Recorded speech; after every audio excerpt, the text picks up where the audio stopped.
Alhamdulillahi Rabbil Alamin. Wassalatu wassalamu ala ashrafil mursalin Nabiina wa maulana Muhammadin wa ala alihi wa sahbihi ajma'in. Wa ashhadu an la ilaha illallah wahdahu la sharika lah. Wa ashhadu anna Muhammadan abduhu wa rasuluh. Salawatu rabbi wa salamu alaihi wa ala alihi wa ashabihi wa man sara ala nahjihi wa stanna bi sunnatihi ila yaumiddin. Alhamdulillah, puji syukur kita haturkan kehadirat Allah Subhanahu wa taala di subuh yang indah bagi kita kaum muslimin. Seusai melaksanakan salat subuh secara berjamaah, kita lanjutkan untuk berzikir dan diisi dengan kajian sampai waktu syuruk insyaallah. Semoga ini menjadi rangkaian amal saleh yang ada hasilnya kelak di hari kiamat. Salat subuh disebut oleh Nabi SAW sebagai salat yang paling berat bagi orang munafik. Sebagaimana yang pernah beliau sabdakan, "Athqalus salati 'alal munafiqin as-subh wal isya." Salat yang paling berat untuk dilakukan oleh orang munafik adalah salat subuh dan salat isya. Lalu beliau SAW memberikan sebuah janji, "Lau ya'lamun nasu ma fihima la atauhuma walau habwa." Andaikan orang itu tahu nilai keistimewaan yang ada pada salat subuh dan isya secara berjamaah, tentu mereka akan rela untuk mendatanginya walaupun dengan cara merangkak. Di sini yang paling jauh dari mana, Pak? Saking Jalan Palagan. Tadi jalan kaki atau merangkak? Masya Allah. Pasti naik kendaraan ya. Kira-kira yang datang dari Jalan Palagan mau dibayar berapa untuk bersedia merangkak? Mungkin kita kalau dibayar, "Bapak tak kasih 1 juta merangkak dari Jalan Palagan sampai sini." Berat ya? Wah, nggak sanggup. Inilah kira-kira gambaran nilai pahala, namun dirahasiakan oleh Allah sebagai ujian bagi hambanya. Siapa di antara mereka yang sanggup untuk beriman dan yakin dengan janji Allah, dan siapa di antara mereka yang lemah imannya sehingga masih meragukan dengan janji-janji seperti ini. Karena salah satu di antara dorongan kuat kenapa orang itu mau melakukan aktivitas yang berat adalah semangat untuk mengejar janji Allah. Makanya bagi mereka yang imannya kuat, walaupun tantangan hidupnya itu berat, walaupun mungkin harus sampai pada tingkatan mengancam nyawa, bagi dia siap untuk menghadapinya. Bapak Ibu bisa lihat ya, bagaimana para nabi yang ketika mereka berdakwah itu harus sampai kehilangan nyawa atau berhadapan dengan sesuatu yang mengancam keselamatan nyawanya. Resiko itu dihadapi oleh mereka yang berusaha berada di atas jalan kebenaran. Nabi Ibrahim pada waktu mendakwahkan tauhid kepada masyarakatnya, mereka harus berhadapan dengan masyarakat yang berkeyakinan mengikuti ajaran paganisme, menyembah dewa-dewa yang dia diyakini sebagai penunggu benda-benda langit. Ada dewa bulan, ada dewa matahari, ada dewa bintang A, dewa bintang B. Makanya saat dialog antara Ibrahim dengan masyarakatnya, Allah Subhanahu wa taala ceritakan Ibrahim menyebut matahari, menyebut bulan, menyebut bintang. Itu karena yang disembah oleh masyarakatnya Ibrahim adalah dewa-dewa seperti ini. Sampai pada akhirnya Nabi Ibrahim mau dibakar ke dalam api. Saking besarnya api itu, sampai disebutkan dalam sebagian riwayat, mereka ketika mau memasukkan Ibrahim ke dalam api itu nggak berani secara langsung, Pak. Tapi dilempar pakai manjanik. Manjanik itu apa, Pak? Ketapel besar. Dilemparnya pakai ketapel besar. Saking besarnya api itu. Kenapa beliau sampai berusaha untuk menjaga tauhid padahal resikonya seperti ini? Karena janji besar di sisi Allah Subhanahu wa taala. Demikian pula dulu para sahabat Nabi sallallahu alaihi wasallam. Mereka siap untuk sampai kehilangan hartanya, bahkan kehilangan nyawanya demi membela Rasulullah sallallahu alaihi wasallam karena keyakinan mereka. Nah, seperti ini ketika dipertahankan sampai akhir hayat dan dilakukan secara jujur, maka itulah yang nanti akan mengantarkan seorang hamba untuk bisa mendapatkan husnul khatimah. Kali ini kita akan belajar dengan mengambil tema menjemput husnul khatimah. Baik, Bapak Ibu yang dimuliakan Allah Subhanahu wa taala, kita semuanya yakin kita ini pasti akan mati. Dan mati yang nanti akan kita jalani hanya sekali. Mati besok yang akan kita jalani hanya tinggal sekali. Tidak ada mati lagi setelah kematian itu. Sebab hamba ini mengalami kematian dan kehidupan berapa kali, Pak? 2 kali, Masya Allah. Mati dulu atau hidup dulu? Mati dulu. Kita mati, kemudian dihidupkan oleh Allah Subhanahu wa taala, kemudian hidup lagi. Kita mati, hidup, kemudian mati, kemudian hidup lagi untuk selamanya. Nah, kita sudah mati sebelumnya, yaitu mati sebelum kita ada. Pada saat kita berada dalam rahim sang ibu di usia sebelum 40 atau sebelum 4 bulan, kita dalam posisi belum punya nyawa. Di saat itulah manusia hakikatnya mati.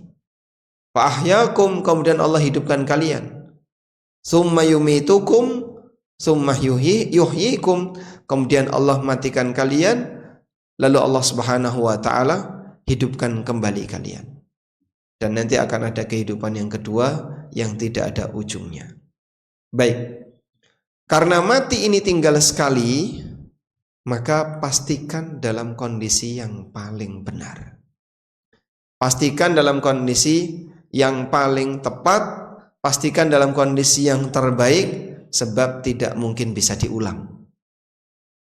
Karena itulah jamaah dimulakan Allah Subhanahu wa taala, menyadari akan pentingnya husnul khatimah, berarti perlu perjuangan sebagai persiapan untuk bisa menjemputnya. Baik. Yang perlu kita pahami seperti ini. Cara Allah Subhanahu wa taala menentukan hisab bagi hambanya itu berbeda antara di dunia dengan di akhirat. Kalau di dunia yang menentukan adalah hisab di bagian akhir. Kalau di akhirat yang menentukan adalah di bagian awal. Kok bisa, Pak? Karena hadisnya menyatakan seperti itu. Berkaitan dengan hisab di akhirat, Nabi SAW pernah bersabda, awwalu ma yuhasabu bihil abdu min amalihi as-salah. Amal pertama yang nanti akan dihisab dari seorang hamba adalah salatnya. Fa in saluhat saluha sairu amali. Kalau salatnya baik, maka seluruh amal yang lain dianggap baik. Wa in fasadat fasada sairu amalih. Kalau salatnya jelek, maka seluruh amal yang lain dianggap jelek. Sehingga yang menentukan di mana kalau di akhirat? Keberhasilan hisab yang pertama. Kebalikannya ketika di dunia, yang menentukan bagian ujungnya.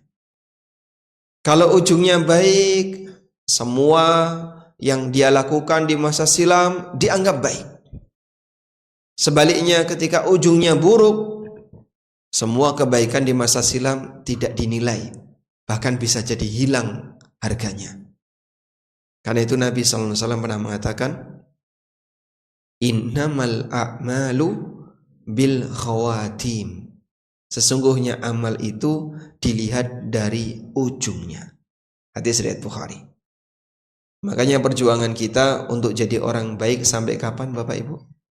Sampai mati. Allah Subhanahu wa taala perintahkan kepada kita, wa'bud rabbaka hatta ya'tiyakal yakin. Sembahlah Rabbmu sampai datang kepadamu al-yakin, dan makna al-yakin di sini adalah kematian. Nah, akidah semacam ini walhamdulillah dimiliki oleh umumnya kaum muslimin. Sampai datang, mohon maaf, kelompok menyimpang yang mereka mengajarkan kepada masyarakat keyakinan yang salah. Keyakinan salahnya itu gimana? Mereka menganggap bahwasanya manusia itu ada satu derajat tertentu yang apabila dia sudah mencapai derajat itu, maka dia sudah tidak lagi berkewajiban menjalankan ibadah. Mungkin Bapak Ibu sudah pernah mendengar ya model seperti ini. Ada orang yang meyakini manusia itu terbagi menjadi 4 tingkatan. Tingkatan yang paling bawah namanya tingkatan syariat, di mana orang kalau berada dalam tingkatan seperti ini, dia berkewajiban menjalankan kewajiban syariat. Wajib sholat, wajib puasa Ramadan, kemudian tidak boleh minum khamr, dilarang A, dilarang B, dan aneka larangan-larangan berlaku semuanya.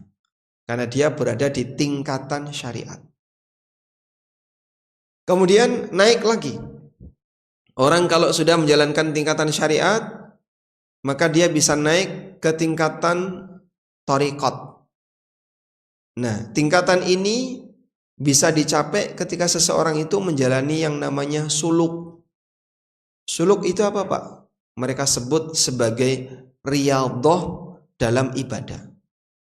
Ada yang bentuknya bertapa di gua, ada yang bentuknya napak tilas para wali, ada yang A, ada yang B, ada yang ibadah ini, ibadah ini.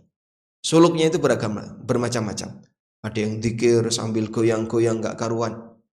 Nah, di posisi ketika dia sedang menjalani fase suluk, biasanya dia akan sudah mulai menghindar dari masyarakat, menyepi, jarang berinteraksi dengan orang, bahkan sama keluarganya. Bahkan ada yang ngilang, ada yang jalan kaki dari Anyar sampai Panarukan, ya. Ngecek jalan Dendles. Masya Allah. Dan itu tujuannya dalam rangka untuk tadi, Pak, riyadhah, dia mau naik ke tingkatan yang lebih atas. Lalu naik lagi, ada tingkatan namanya tingkatan hakikat. Kalau sudah sampai pada tingkatan hakikat, sebagian dari kewajiban syariat mulai hilang.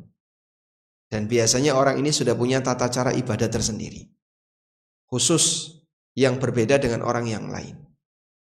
Sampai pada tingkatan yang tertinggi namanya tingkatan ma'rifat. Kalau sudah sampai tingkatan ma'rifat, mereka beralasan atau menganggap bahwasanya sudah terjadi manunggaling kawula lan Gusti. Hamba dengan Allah sudah bersatu, sehingga orang sudah tidak lagi berkewajiban menjalankan ibadah. Terserah mau sholat monggo, enggak sholat monggo, mau poso juga boleh, enggak puasa juga boleh, sudah bebas, khamr jadi halal, apapun yang haram semuanya jadi halal. Ini tingkatan ma'rifat. Ada tingkatan yang lebih tinggi lagi, Pak, di atasnya ma'rifat. Tingkatan nekat. Nek wis nekat ini udah nanti jadinya tukang maksiat dan dia merasa sudah tidak ada beban dosa. Ada satu cerita yang pernah disampaikan oleh Syekh Masyhur Hasan Al-Salman, hafizahullah taala. Beliau salah satu di antara ulama ahli hadis yang ada di Yordan, yang ada di Syam, ya. Beliau hafizahullah itu pernah menyampaikan satu pengalaman yang dialami oleh Imam Abdul Qadir Al-Jailani. Menurut Bapak Ibu, Abdul Qadir Jailani itu madhabnya apa, Pak? Apa madhabnya Abdul Qadir Jailani? Hambali, bukan Syafi'i, ya. Beliau itu bermadhab salah satu di antara ulama madhab Hambali. Sebagai seorang ahli ibadah yang berilmu, bertakwa kepada Allah, dalam sebuah kegiatan ibadah yang beliau jalani di malam hari, qiyamul lail, tiba-tiba keluar cahaya dari salah satu sudut ruangan. Lalu cahaya ini mengeluarkan suara. Wahai Abdul Qadir, saat ini kau telah mencapai derajat ma'rifat. sehingga kau sudah tidak lagi berkewajiban menjalankan syariat, maka kau sudah tidak wajib sholat dan boleh maksiat. Masya Allah. Begitu mendengar tersebut, cahaya tadi langsung diludahi. Beliau meludah ke arah cahaya tadi. Prakteknya gimana Pak? Tidak mungkin dipraktekkan di depan ya. Hingga kemudian cahaya ini hilang, redup.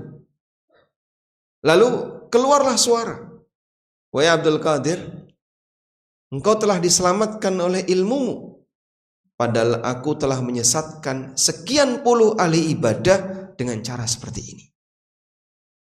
Ini sebenarnya gangguan yang kedua Pak. Godaan kedua ini tidak lebih ringan dibandingkan godaan yang pertama tadi.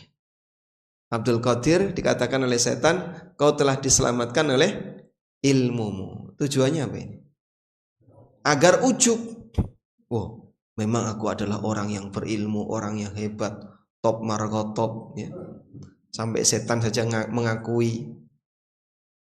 Akhirnya beliau balas dengan mengatakan, bukan dengan ilmuku, tapi dengan rahmat Allah Subhanahu wa taala.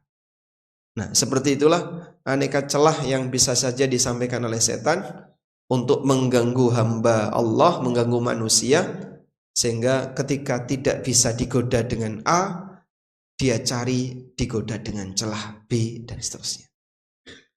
Baik, kita tinggalkan akidah seperti ini, dan walhamdulillah Muhammadiyah dan beberapa teman-teman yang selalu komitmen dengan tauhid, termasuk di antara yang memperjuangkan jangan sampai akidah ini menyebar di tengah masyarakat. Karena banyak orang yang punya keyakinan seperti ini sehingga mereka mengajarkan hal yang nggak benar kepada masyarakat. Contohnya adalah berawal dari ngajak orang untuk ikut aneka torikot dengan amalan tertentu, biar nanti mengantarkan manusia kepada titik akhir, yaitu meninggalkan syariat. Dan itu bahaya. Sehingga kalau misalnya Bapak pernah dengar ada cerita, kenapa kok dia nggak Jumatan? Kenapa orang itu nggak sholat? Kenapa dia nggak pernah datang ke masjid? Bahkan mohon maaf ketika puasa, tangannya nyekel rokok. Itu ketahuan. Ya memang orangnya nggak puasa Pak.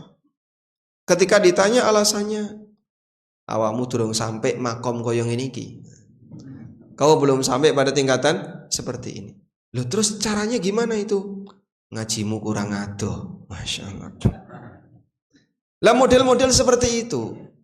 Sehingga dia mau membenarkan maksiat, tapi dengan alasan menghina orang lain. Kau belum sampai pada tingkatan ini, belajarmu kurang jauh. Berarti semakin jauh belajarnya, makin ahli maksiat. Ya, kalau pakai bahasa yang paling kasar, ini caranya menutupi celah untuk membenarkan penyimpangan dengan cara membodohkan orang lain. Padahal aslinya itu adalah biang kebodohan. Seperti ini sebenarnya sudah pernah terjadi di masa silam. Di zaman Bani Israel, ada sebagian orang yang disesatkan dari ajaran Musa alaihissalam oleh seorang sosok yang dia itu dikenal sebagai ahli ibadah. Yang dikenal sebagai ahli ibadah, siapa itu Pak? As-Samiri. Pada waktu Bani Israel itu bersama Fir'aun di Mesir, dijajah oleh Fir'aun selama puluhan tahun, dari mulai sebelum Nabi Musa lahir sampai Nabi Musa jadi nabi, itu kan puluhan tahun Pak. Itu imannya nggak goyang Pak. Mereka tetap jadi mukmin ahli tauhid, yang selalu beribadah kepada Allah, selalu menjaga tauhid kepada Allah. Begitu mereka diselamatkan dari Fir'aun, kemudian dibisiki dengan aneka penyimpangan yang muncul dari As-Samiri. Hanya butuh waktu 40 hari. Yang dulunya ahli tauhid berubah jadi penganut paganisme. Mereka bilang, dia bilang, hadza ilahu Musa, hadza ilahuna wa ilahu Musa fanasi. Ini adalah Tuhan kita dan Tuhannya Musa. Tapi Musa lupa. Sehingga Musa mencari Tuhannya di gunung, padahal ada di sini. Akhirnya patung pedet tadi disembah. Ada juga orang yang bernama Bal'am bin Ba'ura. Nah, yang saya maksud bagian ini. Bal'am bin Ba'ura ini doanya mustajab, tapi benci sama Musa. Sehingga masyarakatnya mengikuti Bal'am dan minta kepada Bal'am, coba kamu doakan kepada Allah, kan doamu mustajab. Karena Bal'am ini sebelumnya ahli ibadah. Doamu mustajab, doalah kepada Allah agar Allah membinasakan Musa. Masya Allah. Akhirnya dia berdoa kepada Allah. Dalam doanya itu Bal'am mengatakan, Allahumma alaika biqaumi. Ya Allah, binasakanlah kaumku. Padahal maksudnya Bal'am, dia mau berdoa, Allahumma alaika bi Musa wa qaumi. Tapi Allah tekuk lidahnya sehingga dia tidak bisa mengucapkan kalimat itu. Ditegur sama masyarakatnya, loh, kamu itu saya minta untuk mendoakan keburukan bagi Musa, kok malah mendoakan keburukan bagi kaummu. Baik, mohon maaf, saya ulangi lagi. Saya tadi keselio, kesilat lidah. Didoakan lagi, Allahumma alaika bi qaumi. Ya Allah, binasakanlah kaumku. Kaumnya marah. Kan seharusnya mendoakan keburukan untuk Musa. Akhirnya dia bilang, qad sullita lisani. Lidahku telah dikendalikan, aku nggak bisa mengucapkan kalimat itu. Sehingga orang yang doanya mustajab ini sok lebih hebat dibandingkan seorang nabi yang dikasih syariat oleh Allah, sehingga sampai dia tersesat dan menyimpang, sampai kemudian muncul kebencian kepada seorang nabi. Baik, maka jamaah yang dimuliakan Allah, intinya di sini kita perlu untuk menjaga bahwasanya seorang hamba itu akan selamanya jadi hamba. Tidak ada istilah hamba menyatu dengan Tuhannya, dengan penciptanya, dan karena itulah dia berkewajiban untuk beribadah kepada Allah sampai mati. Nabi Muhammad SAW beribadah kepada Allah sampai mati. Beliau tidak hadir sholat jamaah itu hanya kurang lebih 3 hari karena sakit. Dan selama 3 hari ketika sakit itu, atau bukan 3 hari ya, mulai dari Kemis itu Nabi SAW waktu subuh masih keluar. Kemis, Jumat, Sabtu, Ahad, Senin, kurang lebih 5 hari. Rasulullah SAW tidak hadir sholat jamaah. Sebelumnya ya beliau selalu ngimami sholat jamaah, beliau selalu hadir, dan rumah beliau SAW berada di sekitar Masjid Nabawi. Maka nggak ada istilah bahwasanya orang itu berhenti ibadah di usia tertentu. Bapak pinten yosone? 76, pun pensiun pak, serasa nih masjid. Ada kayak gitu? Tidak ada. Nih bapak, saya 80, pun pensiun pak, nggak usah puasa. Ada kayak gitu? Selama dia masih mampu dan sanggup untuk beribadah, maka dia berkewajiban untuk menjalankannya sampai pada titik akhir dia sudah tidak lagi mampu secara fisik. Baik. Nah, untuk bisa mendapatkan titik terakhir dalam keadaan ketaatan kepada Allah, sebagai manusia ingin menggapai husnul khatimah, wa'bud rabbaka hatta ya'tiyakal yakin, sembahlah Rabbmu sampai datang kepadamu kematian. Perjuangan apa yang bisa dilakukan? Allah Subhanahu wa ta'ala ngasih satu wasiat kepada seluruh hambanya, wala tamutunna illa wa antum muslimun. Ojo sampai awakmu mati kejaba dadi wong muslim. Yang menarik dari hal ini ada satu tafsir yang disampaikan oleh Al-Hafidh Ibnu Katsir. Monggo jenengan tulis ya. Nggih. Daripada ngantuk mending nulis. Nek mboten betul catatan pripun Pak, ditulis dalam hati. Al-Hafidh Ibnu Katsir pernah mengatakan, "Man 'asha 'ala syai' mata 'alaihi wa man mata 'ala syai' bu'itsa 'alaihi." Sampun? Sampun.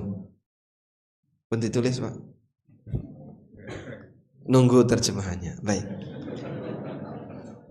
Siapa yang punya kebiasaan hidup tertentu, maka dia akan mati sesuai kebiasaan itu. Dan siapa yang mati dalam kondisi tertentu, dia akan dibangkitkan oleh Allah sesuai dengan kondisi dia ketika mati. Masya Allah. sebuah kematian yang sangat indah ketika orang itu mati dalam keadaan membawa akidah yang lurus. Ketika orang itu mati dalam keadaan dia selalu siaga taat kepada Sang Kuasa, kepada Allah. Itulah yang dimaksud makna wala tamutunna illa wa antum muslimun. Maksudnya gimana, Pak? Maksudnya seperti ini. Mohon tidak dipahami bahwa yang namanya husnul khatimah itu hanya terbatas untuk orang yang mati ketika sujud, mati dalam keadaan salat, mati ketika puasa, mati ketika jihad. Bukan hanya sebatas itu. Lalu apa yang dimaksud husnul khatimah? Bapak Ibu bisa lihat. Nabi Muhammad SAW beliau meninggal dalam keadaan sakit, berada di pangkuan Aisyah radhiyallahu anha. Beliau wafat. Abu Bakar As-Siddiq radhiyallahu anhu beliau meninggal di atas ranjang. Khalid ibnul Walid, Saifullah al-Maslul, beliau wafat di atas ranjang. Sehingga tidak semua sahabat meninggal dalam keadaan dibunuh orang kafir atau meninggal dalam keadaan beliau sedang sholat, sedang sujud, tidak. Banyak di antara mereka yang meninggal dalam keadaan beliau berada di atas dipan, di atas ranjang. Berarti Pak, definisi husnul khatimah itu kayak gimana Pak? Husnul khatimah adalah ketika kita mati dalam keadaan sebagai muslim ahlu sunnah. Ketika kita mati dan kita tidak punya praktek kesyirikan yang masih bertahan. Alhamdulillah, mungkin pernah di antara kita yang dolanan dukun tapi sudah tobat. Ketika kita mati dan kita tidak memiliki akidah yang menyimpang. Ketika kita mati dalam keadaan semua kewajiban agama tertunaikan. Ketika kita mati kita tidak punya kedzaliman orang lain yang belum termaafkan. Ketika kita mati kita tidak punya tanggung jawab kepada orang lain yang belum tertunaikan. Dalam kondisi seperti ini berharaplah husnul khatimah. Maka husnul khatimah itu perjuangan sepanjang hidup. Bagaimana kau bisa menjadi hamba Allah Subhanahu wa taala yang sampai akhir hayat kewajiban kamu tertunaikan semuanya. Terus yang perlu dikerjakan dalam hal ini, pertama, selalu jaga iman. Sebab iman ini syarat utama orang bisa mendapatkan surga. Allah Subhanahu wa taala berfirman, "Bala man aslama wajhahu lillahi wa huwa muhsin, falahu ajruhu 'inda rabbi." Sebaliknya, orang yang aslama wajhahu lillah, yang dia memasrahkan dirinya di hadapan Allah, wa huwa muhsin, dan dia berbuat baik, itulah orang yang mendapatkan pahala di sisi Allah Subhanahu wa taala, yang berhak masuk surga. Nabi SAW juga pernah mengatakan, innahu la yadkhulul jannah illa mu'minun. Sesungguhnya tidak ada yang bisa masuk surga kecuali orang mukmin. Hanya mukmin yang boleh masuk surga. Sedangkan orang yang musyrik, walaupun KTP-nya Islam tapi dia mati dalam keadaan membawa dosa syirik, Allah Subhanahu wa taala berikan ancaman, innahu may yusyrik billah faqad harramallahu alaihil jannah wa ma'wahun nar wa ma lidzalimina min ansar. Siapa yang berbuat syirik kepada Allah, maka Allah haramkan dia untuk masuk surga dan tempatnya di neraka. Dan sekarang mohon maaf jamaah, terkadang syirik itu dilarutkan, diramu dengan budaya. Maka saat praktek syirik ini dilarang, orang beralasan ini budaya, kita harus ngawuri-wuri kebudayaan. Tapi isinya syirik. Nyuwun sewu Pak, mohon maaf ya, sajen itu syirik nggak Pak? Oke? Sajen termasuk syirik ya. Kemanapun dia sajen. Karena sajen itu pasti ada keyakinan. Unsur keyakinan apa Pak? Dia mempersembahkan sesuatu kepada selain Allah. Dan itu termasuk di antara praktek kesyirikan. Di masa silam, orang musyrikin jahiliyah Mereka suka praktik seperti ini. Kadang ada yang mempersembahkan kepala onta, kepala kambing, kepala dipersembahkan kepada makhluk-makhluk yang diyakini sebagai makhluk gaib, yaitu para jin. Ada yang sedekah bumi di Merapi. Ada yang merti desa, sedekah bumi di sungai, di desa, merti. Ya boleh saja berbudaya, tapi jangan sampai ngerusak akidah agama. Sehingga kalau sampai praktek seperti ini kok dilakukan oleh muslim, ya ini musibah terbesar. Musibah terbesar. Karena bisa jadi yang bersangkutan secara status agama resmi negara, dia Islam. Cuman masalahnya dia mati dalam keadaan membawa dosa kesyirikan, dan itu bisa sampai menyebabkan pelakunya waliyadzubillah nggak dapat jatah surga, alias dia kekal di neraka. Maka tolong jaga baik-baik Pak akidah kaum muslimin, baik keluarga kita maupun yang ada di sekitarnya, karena praktek seperti ini, kesyirikan kayak gini diancam oleh Allah, innahu may yusyrik billah faqad harramallahu alaihil jannah. Siapa yang berbuat syirik, Allah akan haramkan dia untuk masuk surga. Nah, Nabi SAW pernah membuat permisalan seperti ini Pak. Bagaimana ibadah itu menjadi tidak ada artinya kalau pelakunya berbuat syirik. Rasulullah SAW membuat permisalan, Buniyal Islamu ala khamsin. Islam itu dibangun di atas 5 tiang. Mulai dari syahadat, salat, zakat, puasa dan haji. Kita kenal dengan 5 rukun Islam. Kenapa beliau nyatakan buniyal Islam? Islam dibangun. Karena beliau mau membuat permisalan agama ini seperti layaknya sebuah bangunan. Ada 5 tiang di situ. 4 tiang kanan kiri depan belakang, 1 tiang di tengah. Soko sing paling tegak tinggi tiang di tengah. Kanan kirinya adalah tiang-tiang penyangga yang lain. Ada tiang sholat, ada tiang puasa, ada zakat, ada haji. Baik. Ibadah itu ibarat orang mengisi ruangan tadi dengan aneka perabotan yang ada. Apa yang akan terjadi kalau ada orang yang hanya sing penting rajin ibadah tapi syirik jalan? Itu seperti dia ngisi aneka perabotan dalam rumah tadi, tapi soko tengah la ilaha illallah dirobohkan. Pripun Pak kira-kira Pak? Ambruk. Gedung itu ambruk. Walaupun di dalamnya ada banyak tupperware misalnya, ada banyak perabotan, tapi karena gedungnya ambruk, pripun? Ya nggak bisa ditempati.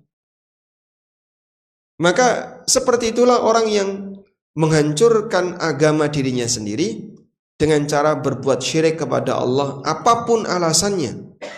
Ini bisa sampai menghancurkan bangunan Islam yang dia miliki. Tapi Pak, ini kan dalam rangka ngawuri-wuri kabudayan.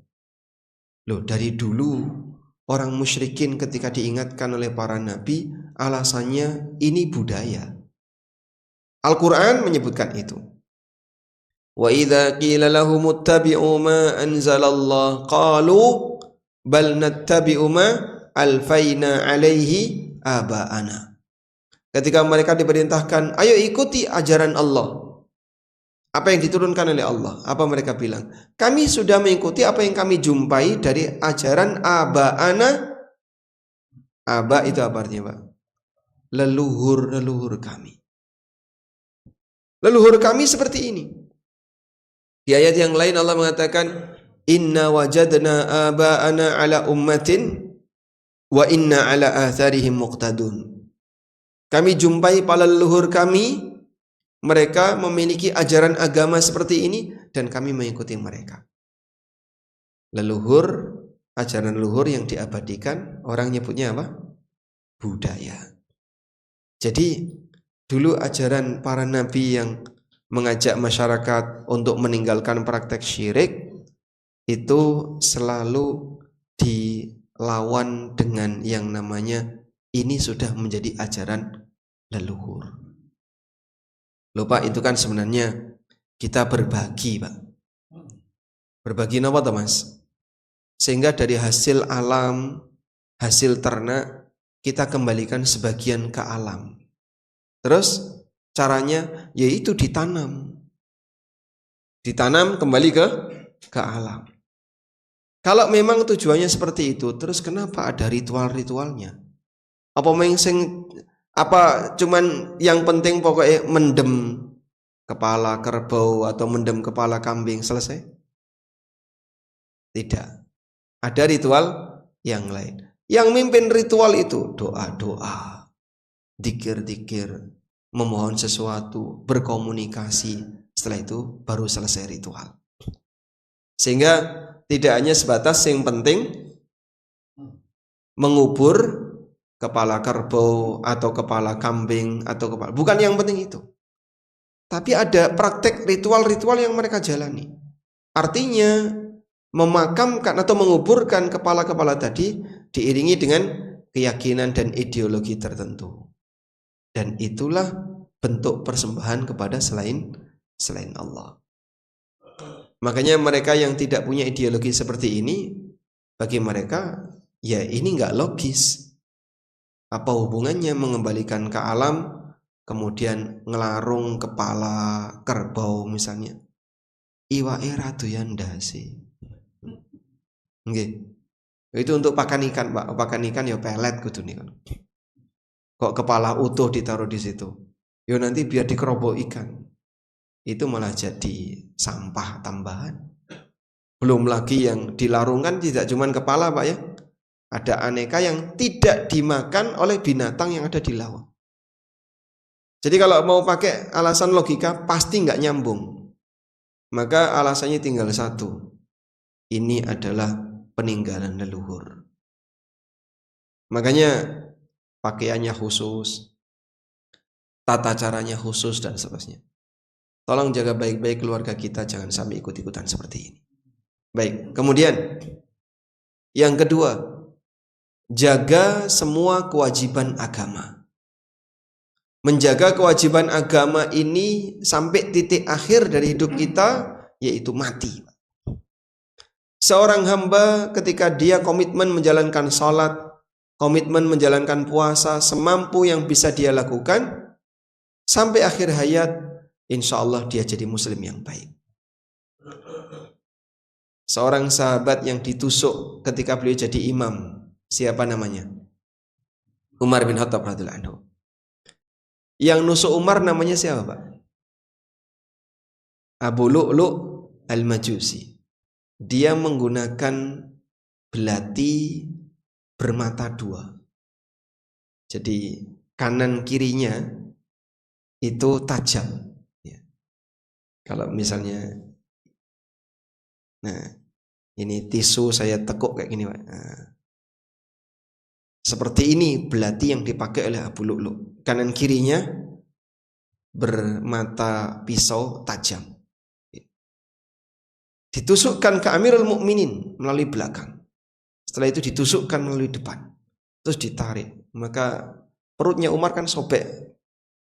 Cukup parah. Sampai akhirnya beliau terjatuh. Kemudian sholat dilanjutkan oleh Abdurrahman bin Auf. Sholat subuh ketika itu dengan bacaan yang paling ringkas dalam sejarah para sahabat. Cuman baca inna a'tayna. Dah? Setelah itu Umar dibawa pulang. Ketika Umar dibawa pulang, dikasih susu. Keluar dari ususnya. Karena sobek perutnya. Dan beliau bertahan selama 3 hari. Begitu sampai rumah pingsan Umar. Ketika pingsan, terus beliau siuman bangun, pertama yang ditanyakan beliau apa? Asallan nas, sudah sholat belum masyarakat?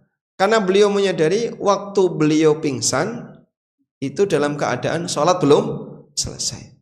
Asallan nas, apakah sudah sholat? Mereka jawab, sudah ya Amirul Mukminin. Sudah sholat semuanya.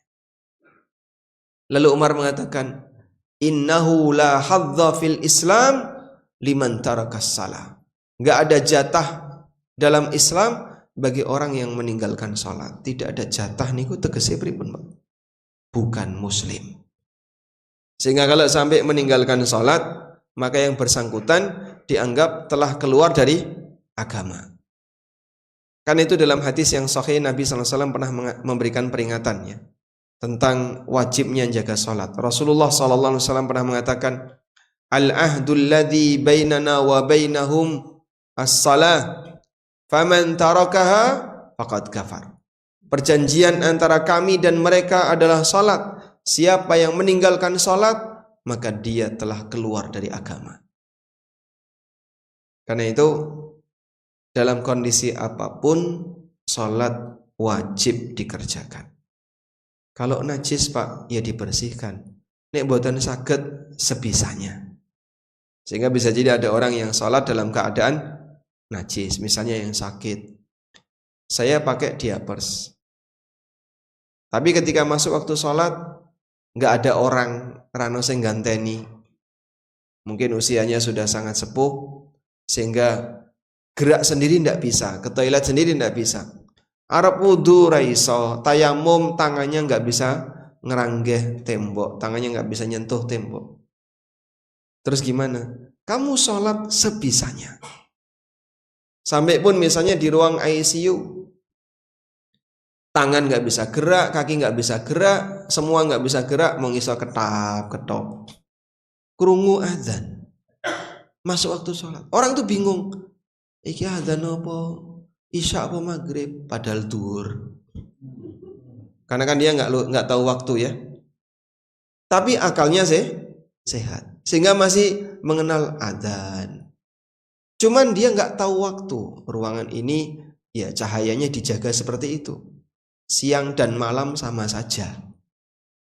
Makanya Pak, kalau misalnya ada keluarga kita yang sampai masuk ICU atau dirawat intensif seperti ini, pasang jam yang terbaca. Tujuannya biar beliau bisa melihat tahu waktu. Oh, ini waktunya duhur, ini waktunya asar. Sehingga bisa sholat sebisanya. Sebisanya beripun Pak? Ya mong nek iso ketap-ketop ya sholat ketap-ketop. Kalau hanya bisa diam saja, gerak kepalanya dikit, ya itu yang bisa dilakukan. Karena sholat itu wajib bagi setiap yang berakal dan sudah balik. Boleh tidak sholat jika dia belum balik. Ke orangnya balik gak sholat, balik gak sholat, berarti tinggal satu kemungkinan. Beribun? Tidak berakal. Ngeten nggih? Oh, pantas wong edan, kan gitu. Makanya Rasul. Enggak kok Pak, dia enggak orang edan, dia berakal. Loh kok enggak sholat? Padahal sholat ini ibadah yang paling toleransinya longgar. Dilakukan dengan cara A, silakan dilakukan dengan cara B. Yang penting pokoknya dilakukan sebisanya. Allah Ta'ala berfirman, fattaqullaha mastata'tum. Bertakwalah kepada Allah semampu kalian. Baik. Ini praktik ibadah wajib. Puasa juga seperti itu. Kerjakan puasa wajib sebisanya. Nih boten saged bayar fidyah. Mohon maaf ya, masih banyak ibu-ibu yang kadang punya utang puasa tapi diremehkan. Iya Pak, aku dhisik waktu SMA beling nakal. Jadi ketika haid tidak puasa tapi nggak dikodok. Bertahun-tahun saya ketemu orang yang dia punya utang kodok puasa itu sampai 100 hari. Itu berarti kalau satu Ramadan 7 hari, berapa kali Ramadan itu? 10 saja sudah 10, 70 Ramadan. Bisa sampai 10 sekian belas tahun. 13 tahun, 14 tahun dia. Enggak kodok itu Pak. Dan ternyata fenomena seperti ini cukup banyak. Ini nggak boleh dibiarkan ya. Kalau sampai dia mati dalam keadaan dia nggak qadha, membawa dosa besar. Karena kewajiban dia tidak tertunaikan. Makanya biar tidak terlalu berat, qadha itu harus ditunaikan sebelum masuk Ramadan berikutnya. Sehingga misalnya Ramadan besok sempat tidak puasa selama 7 hari. Maka dikodok di luar Ramadan, jangan sampai masuk Ramadan berikutnya. Kalau sampai masuk Ramadan berikutnya kok belum selesai, dikodok setelah Ramadan berikutnya plus bayar fidyah. Jadi kewajibannya jadi 2. Misalnya saya sudah kodok 5 kurang 2, wis melbu Ramadan. Nah sekarang yang 2 tadi Anda kodok di bulan Syawal plus bayar fidyah. Baik. Demikian pula kewajiban yang lain. Misalnya orang sudah punya kemampuan untuk berangkat haji, tapi karena eman metu duit oke mas, dan orang itu berada di puncak bakhil jika sampai dia tidak mau mengeluarkan harta untuk menjalankan kewajiban agama. Saking cetil medit kumet sampai haji itu enggak mau. Padahal dia kaya, dia bisa untuk daftar, namun sengaja enggak daftar. Umar bin Khattab radhiyallahu anhu pernah menyampaikan sebuah pernyataan. Man kana lahu ta'ah falam yahujja falyamut yahudiyan aw nasraniyan. Yang punya kemampuan tapi enggak mau haji, mbok mati dadi Yahudi, mati dadi Nasrani ra apa-apa. Maksudnya apa di sini? Celaan keras bagi mereka yang punya kemampuan tapi tidak mau berangkat haji. Makanya Bapak Ibu yang dimuliakan Allah, siapapun yang sudah punya istita'ah, dia tidak boleh menunda kegiatan berhaji. Baik. Selanjutnya berikutnya ya. Amalan yang bisa mengantarkan husnul khatimah.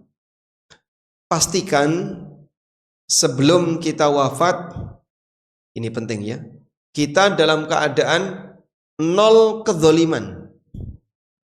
Nol kedzaliman itu maksudnya gimana Pak? Sudah tidak lagi punya permusuhan, sengketa, kedzaliman atau hak orang lain yang belum tertunaikan. Jadilah manusia nol kedzaliman. Sebab zalim itu tidak akan pernah dilupakan oleh Allah. Allah Ta'ala berfirman, وَلَا تَحْسَبَنَّ اللَّهَ غَافِلًا عَمَّا يَعْمَلُ الظَّالِمُونَ. Jangan sampai kalian menyangka bahwasanya Allah akan lupa terhadap perbuatan yang dilakukan oleh orang zalim. Innama yuakhiruhum liyaumin tashkhasu fihi al-absar. Allah tunda hukuman bagi mereka sampai datang satu hari di mana semua mata terbelalak karena melihat siksa. Sehingga bisa jadi Pak, ada nggak orang zalim sampai mati belum terbalaskan? Banyak ya. Kalau terjadi seperti itu gimana Mas? Jangan merasa aman. Mungkin dia bisa merasa aman di dunia, tapi tidak ada jaminan aman di akhirat. Makanya ada satu pesan yang pernah disampaikan Nabi SAW berkaitan dengan masalah orang muflis, wong bangkrut di kalangan umat Nabi Muhammad SAW. Al-muflisu fi ummati may ya'ti yaumal qiyamah bi salatin wa zakatin wa sadaqatin wa jihadin wa siyamin. Orang bangkrut di kalangan umatku adalah orang yang kelak di hari kiamat dia datang dengan membawa pahala salat, pahala sedekah, pahala jihad, pahala puasa, pahala. Wa qad dzalama hadza wa akhadha mala hadza wa syatama dama hadza wa safaka dama hadza wa daraba hadza. Tapi dulu ketika di dunia dia pernah mendolimi si A, mengambil hartanya si B, mencaci maki si D, menumpahkan darahnya si E, merebut kehormatan si F, merusak kehormatan si G dan sebagainya. Fa akhadha hadza min hasanatihi wa hadza min hasanatihi. Akhirnya masing-masing mengambil kebaikan dan pahala yang dimiliki oleh orang ini. Rebutan ganjaran. Yang pernah dizalimi tadi rebutan ganjaran. Fa'in faniyat hasanatuhu walam yuqda ma'alih. Sampai ketika pahalanya habis, namun kewajiban dia belum beres. Ukhidat min khatayahum thumma turiha alaihi thumma turiha finnar. Maka dosa-dosa orang didolimi tadi akan diambil, dilemparkan kepada orang ini, kemudian dia dilemparkan ke neraka. Inilah orang bangkrut. Berarti orang bangkrut itu gimana, Pak? Rajin ibadah, tapi sayangnya banyak mendolimi orang lain. Dalam hadis riwayat Bukhari, sahabat bercerita kepada Nabi SAW, "Ya Rasulullah, inna indi jara fulana wa dzukira min siyamiha wa qiyamiha walakin tu'dhi jiranaha bilisaniha." Kami itu punya saudara, punya tetangga wanita, rajin qiyamul lail, rajin salat tahajud, rajin puasa. Tapi sayangnya suka menyakiti tetangganya dengan lisannya. Kemampuan wong wedok, Pak. Mereka menyakiti orang lain pakai apa, Pak? Pakai lisan atau tangan? Atau tendangan? Pakai lisan. Entah ghibah, caci maki, mencemooh orang, gampang maidu, dan seterusnya. Lebih sering maidu mana, bapak atau ibu?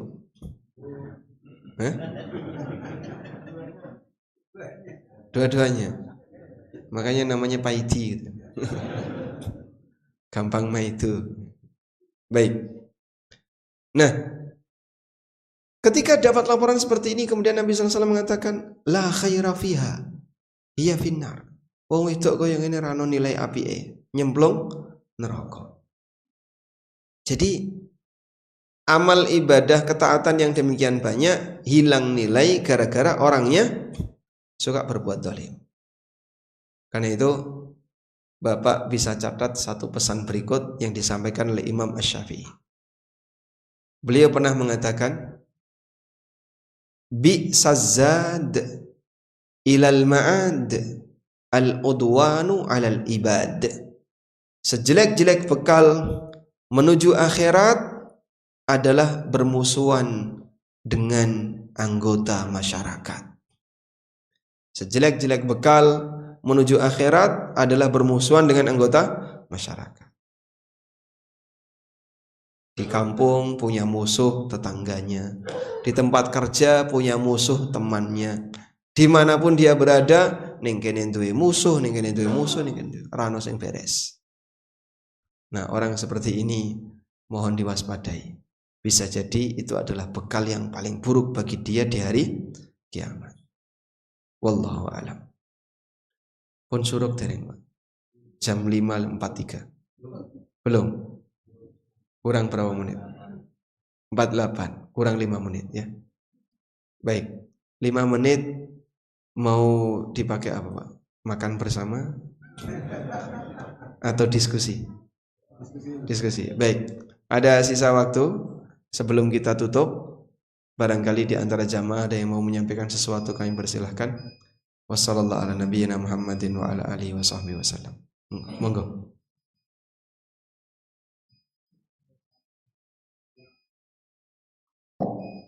Ini aja, Pak.